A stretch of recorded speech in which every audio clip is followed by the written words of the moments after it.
Hi, I'm Dr. Amy Capuccia, and I've debated whether or not I was going to talk on this subject or not, just because it involves my children and something that happened with my children.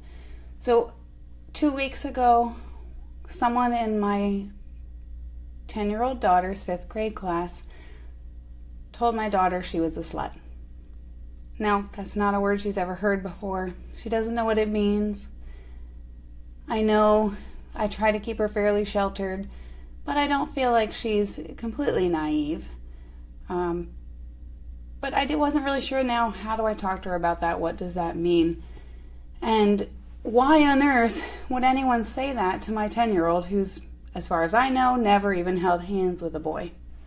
So I think we definitely need sex education in the classroom. I think that's definitely a big part, but I think even more than that, we need to really start talking to our kids about what is a healthy relationship. How are you supposed to treat somebody? If we're in a strained relationship as a parent, how do we model to our kids what is not a strained relationship? How do we model to our kids that even though I may have made a bad choice, you still don't deserve to be talked to that way? My husband and I are together. We have a stable relationship. We're trying to model to our kids good, healthy relationships. But I know we could always do better. Any of us can always do better.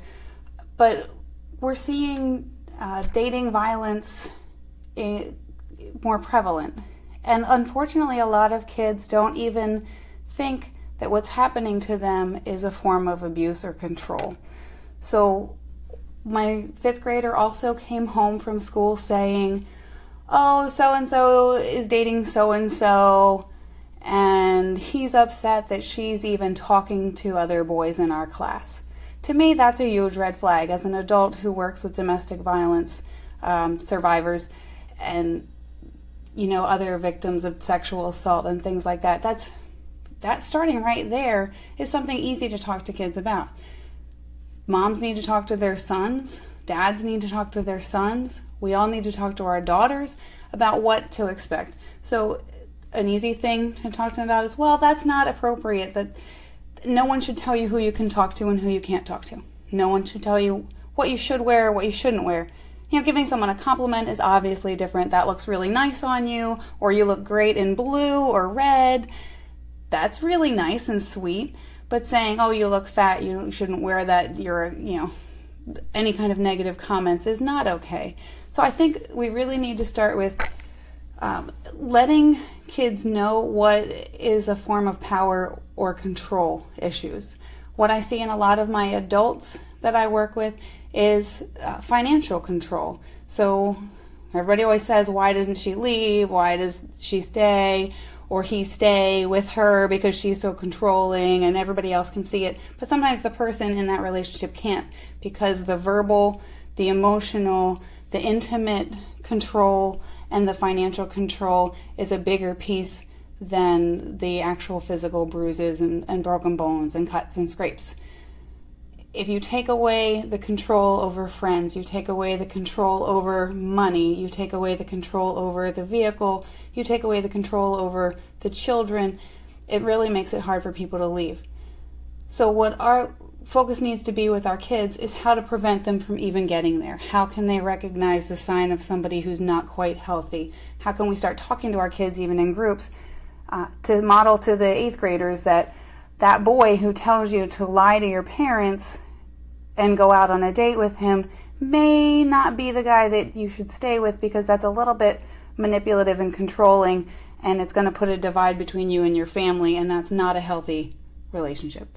So that boy may not be controlling or an abuser per se, but he's modeling some controlling behaviors that could split that child from her family, and anything that's going to tear the unit apart is not going to be a healthy relationship.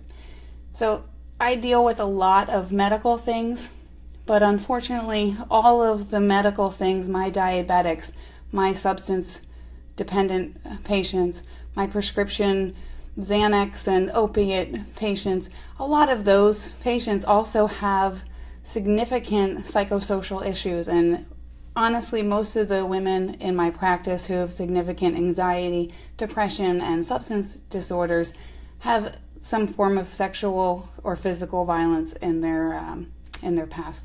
So I think talk to your kids about it.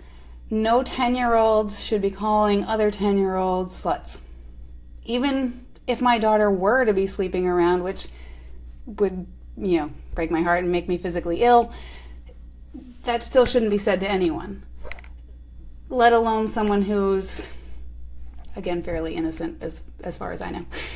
But I think we really need to take even the kids who we don't think are as innocent, even the kids we think, oh, they know better, they're 15, 16, they know, they're beyond hope. No one's beyond hope. I'm teaching 60-year-old women that they're valuable. I'm teaching 65-year-old men that they're valuable and that they can, eventually get themselves secure enough to either rectify something in that relationship or leave that relationship. So again, both boys and girls can be the victims of violence. Both boys and girls can be victims of control and power, and that's what it's really all about. It's about control and power. So we need to teach kids respect for each other, how to recognize the signs, so they don't end up, unfortunately, my very unhealthy older patients who are still trapped in relationships that they feel they can't get out of because they have zero control. I could go on for hours about this, but this is really just an introduction that let my red flags with my kids maybe help you have that conversation with yours. Have a good night.